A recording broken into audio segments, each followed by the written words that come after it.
Monsieur le gouverneur de la région de Kaffrine, Monsieur le préfet du département de Birkelane, Monsieur le président du conseil départemental de Birkelane, Monsieur le maire de la commune de Dionik, l'honorable député maire Nderi Loum, Monsieur les maires des communes de Touba Mbella et de Diamal, Mesdames, Messieurs les représentants des partenaires techniques et financiers, Mesdames, Messieurs les représentants de la société civile, Mesdames, Messieurs les directeurs nationaux et directeurs généraux, mention faite au directeur de l'assainissement, M. Omar Sen, mention particulière au directeur de cabinet, M. Gorgui Ndiaye, Mesdames, Messieurs les chefs de services régionaux et départementaux, Mesdames, Messieurs, distingués invités en vos rangs, titres et qualités, c'est pour moi un réel plaisir de présider en mon nom personnel et au nom du ministre de l'eau et de l'assainissement, M. Serigne Mbaye Thiam, la cérémonie officielle de l'édition 2022 de la Journée mondiale des toilettes.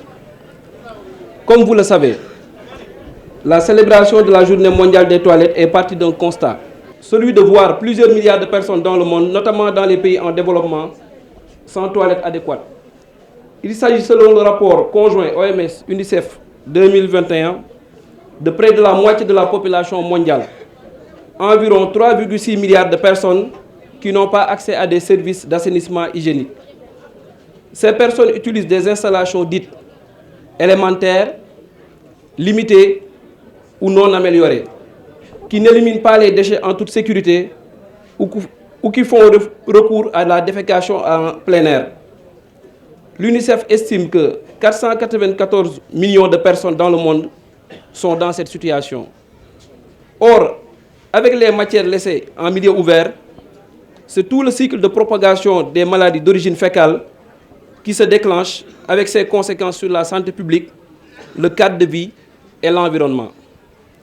Par ailleurs, l'OMS indique dans un rapport publié en 2019 qu'au moins 2 milliards de personnes dans le monde boivent de l'eau provenant d'une source contaminée du fait d'un manque d'assainissement et que chaque jour, c'est plus de 800 enfants de moins de 5 ans qui meurent de diarrhée, due à une eau insalubre, des services sanitaires insuffisants et une mauvaise hygiène. Mesdames, Messieurs, c'est partant de ces constats que la communauté internationale a fixé la date du 19 novembre comme étant celle de la Journée mondiale des toilettes. Inscrite dans l'agenda des Nations Unies depuis 2013, cette journée est une occasion pour informer et sensibiliser les décideurs, les partenaires techniques et financiers, la société civile et le grand public sur la nécessité de disposer de toilettes décentes afin d'améliorer le cadre de vie et préserver la santé. Le thème retenu cette année, eau souterraine et assainissement. Au-delà d'adresser les interactions entre les eaux usées et les eaux souterraines, est une invite à l'introspection pour une meilleure prise en compte de la dimension gestion intégrée des ressources en eau dans les interventions en matière d'assainissement. Mesdames, Messieurs, la relation eau souterraine-assainissement met en lumière l'impact de la crise de l'assainissement sur les réserves d'eau contenues dans les nappes. En effet, lorsque les systèmes d'assainissement sont inadaptés, inexistants ou peu résilients au changement climatique, les déchets humains peuvent parvenir dans les rivières, les lacs, les sols, polluant ainsi les nappes.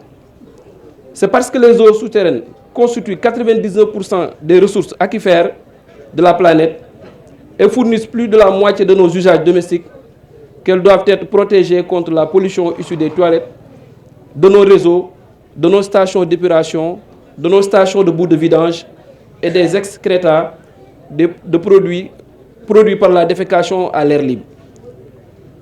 Mesdames, Messieurs, vous conviendrez avec moi que des systèmes d'assainissement sûrs et résilients au changement climatique protègent les eaux souterraines contre la contamination fécale.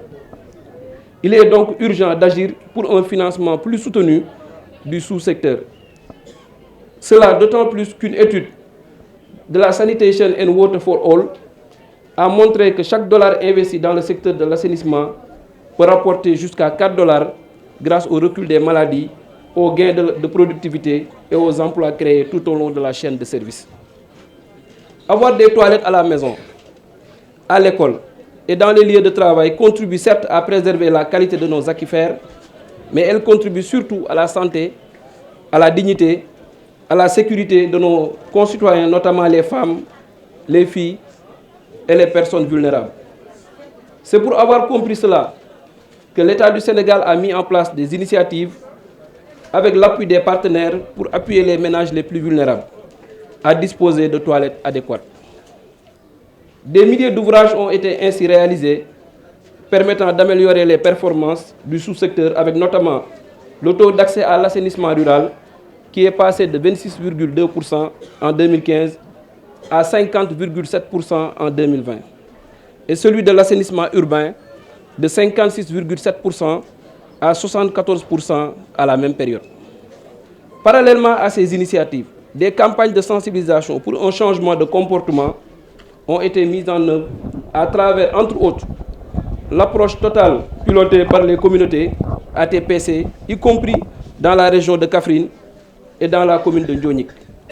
Avec cette approche soutenue par l'UNICEF et d'autres partenaires, plus de 4 500 villages, soit plus de 1 800 000 personnes, ont abandonné la défécation à l'air libre, laquelle a reculé de 11 points entre 2005 et 2020, le taux étant passé de 36,1% à 25,1%.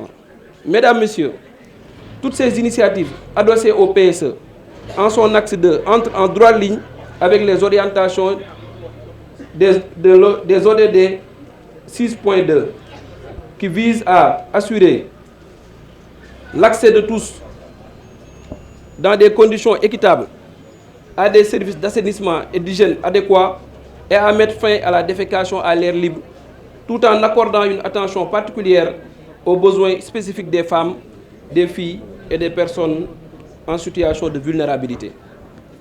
Elle démontre encore une fois l'intérêt que le président de la République, son Excellence Macky Sall, accorde au sous-secteur et par conséquent au bien-être de nos populations.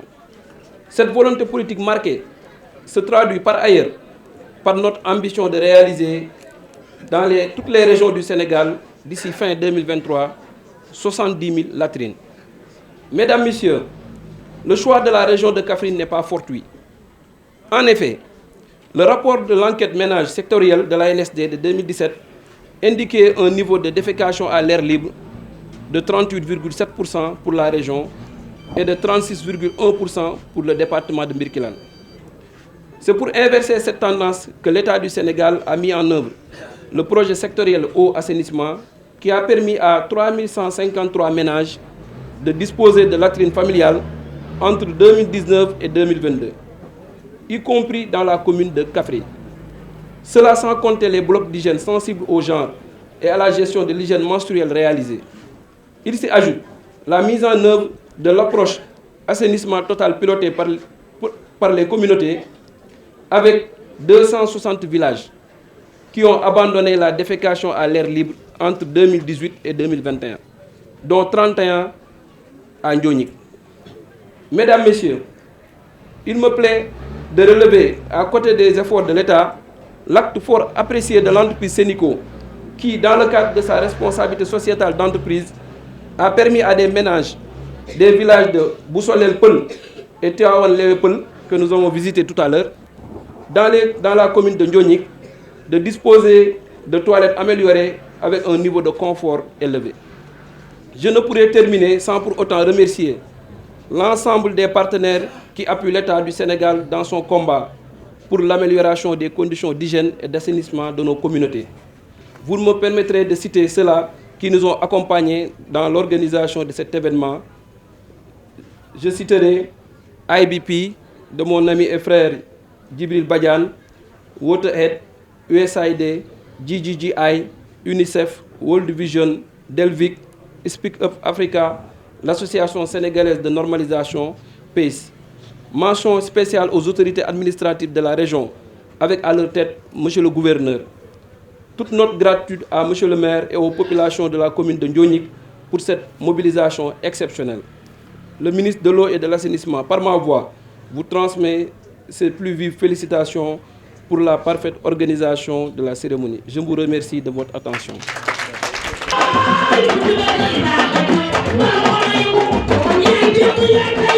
Yeah.